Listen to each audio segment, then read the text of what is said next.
Okay, ladies and gents, what's up? So here's my preview for the Argentina and the Croatia game.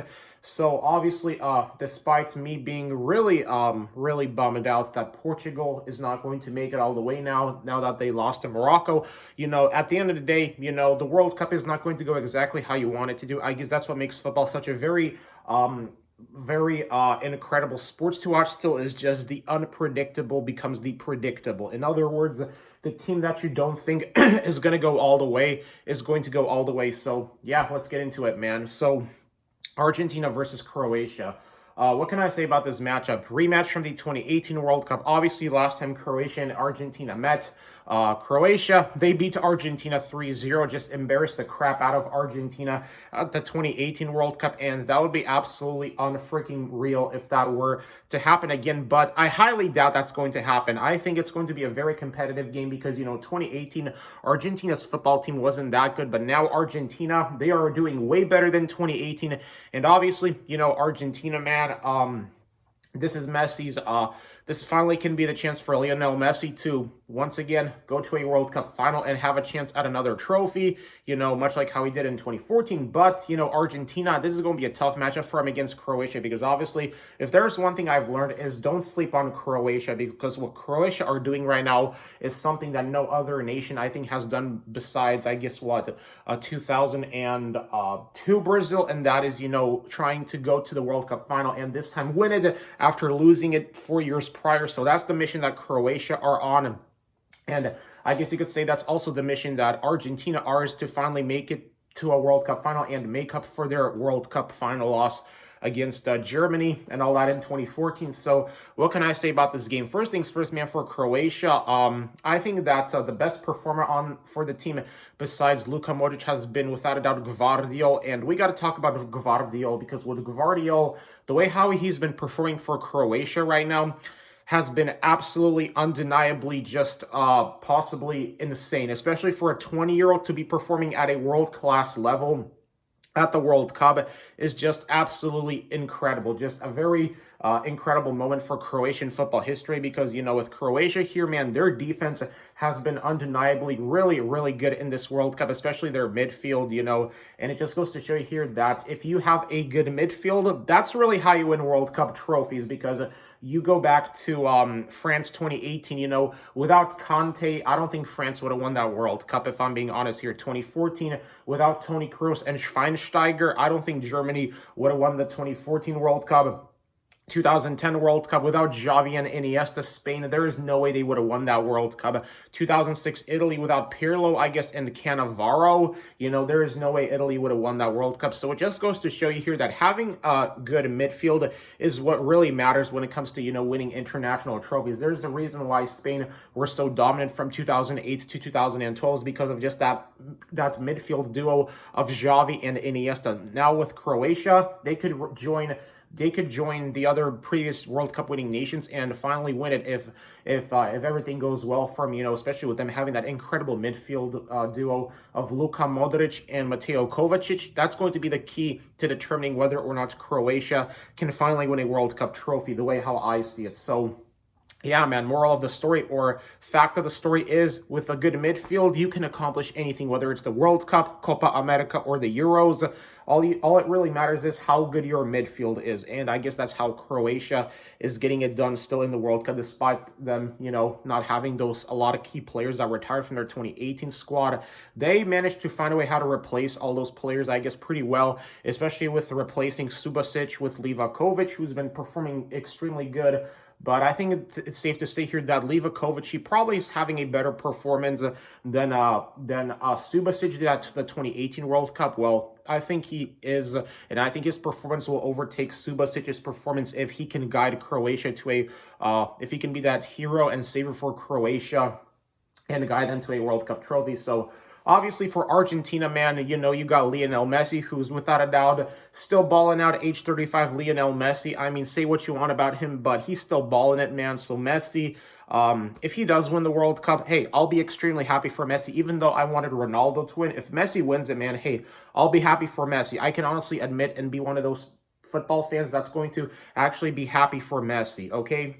Because obviously, World Cup trophies, they are earned, not given, whether people like it or not. But I will say this, though, for Croatia, the way how I think they could beat Argentina is by simply, playing well defensively, because obviously that's how Croatia beat Argentina last time, is they won the midfield battle against Argentina 4 years ago, and they were just doing really, really well against Argentina defensively.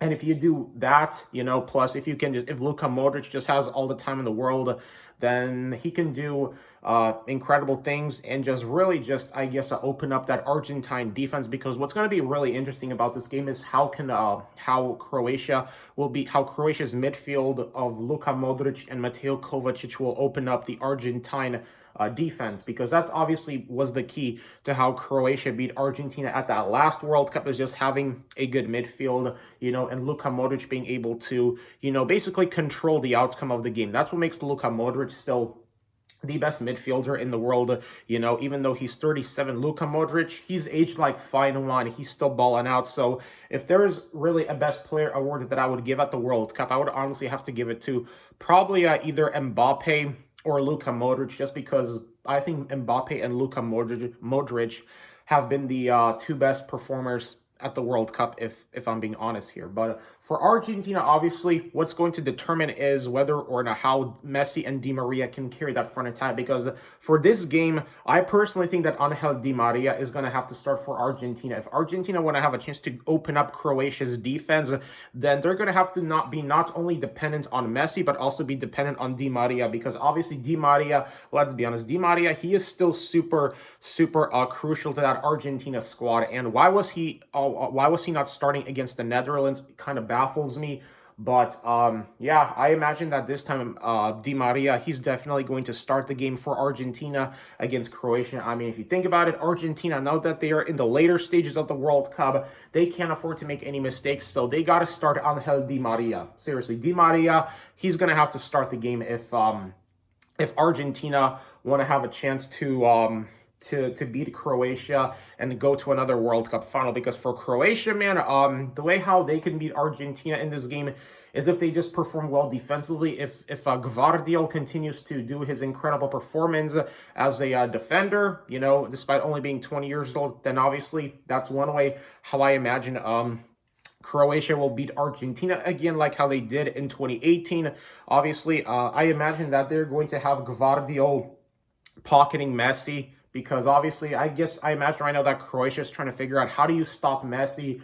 And I guess the answer to that is, my guess would be them having either most likely Gvardiol or maybe like a Brozovic pocketing Messi. That's how I imagine Croatia can beat Argentina again here, if they can find a way how to stop Lionel Messi and Angel Di Maria, because that's going to be the key, I think, the key difference to Croatia finding out how they can beat Argentina. Because obviously you look at Messi here, Argentina, they are very dependent on Messi, especially for him to open up the oppositional defense, like how Messi was able to do against the Netherlands with that incredible no-look assist right there.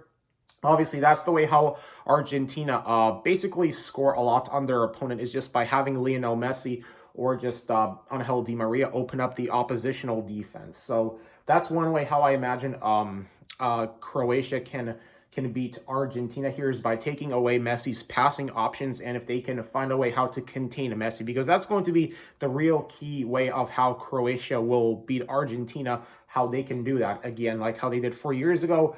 But if I'm being honest here, I definitely imagine Croatia can have what it takes to beat Argentina here, because obviously, Croatia, everybody thought that they were going to get knocked out by Brazil, and look what happened. Brazil, they got knocked out by Croatia on penalties. So for my prediction this time, I'm going to have to give it to Croatia here and I will say 4-3 for Croatia on penalties. That's my honest prediction, because we saw how Croatia have been performing, and I don't want to go against Croatia here in this video. I don't want to predict against them. So yeah, call me crazy, but I'm saying 4-3 for Croatia on penalties, because I mean, Croatia, what they are doing right now, especially 4 years later after losing the World Cup final, is incredible. Absolutely incredible. And I think it's time Luka Modric, he definitely has earned the rights to win a World Cup trophy. So yeah, I'm saying 4-3 for Croatia on penalties. So yeah, guys, call me crazy, but that's my prediction. So yeah, like, comment, subscribe. See ya.